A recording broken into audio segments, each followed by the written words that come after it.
আসসালামু আলাইকুম, সবাই কেমন আছেন?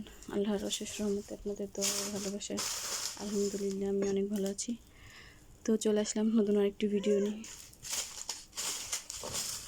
এখন ভিডিওটা স্টার্ট করলাম দুপুর থেকে।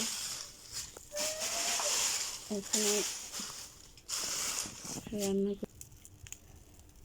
দেখেন, এক চুলায় ভাত আর এক চুলায় ডাল, আর এগুলো হচ্ছে ডাল ভাজবো শুটকি দিয়ে, করলা দিয়ে ডাল দিয়ে রান্না করব।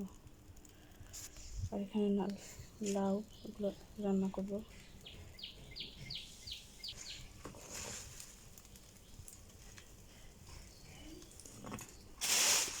তো চলেন দেখি আজকে লাউ কীভাবে রান্না করি। লাউগুলো ছেঁকে নিচ্ছি।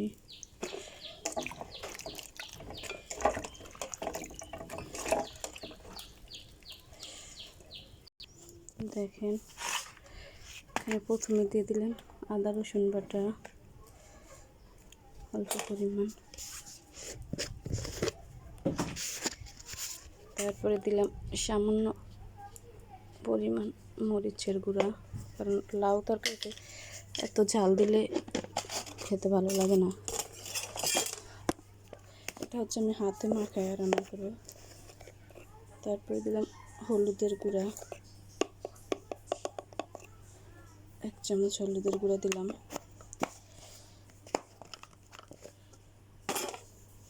তারপরে দেব একটা পেঁয়াজ,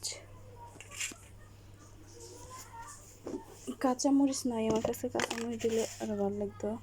লবণ দিলাম, তেল। এখন এটা চুলায় বসাই দেবো। বিসমিল্লাহ।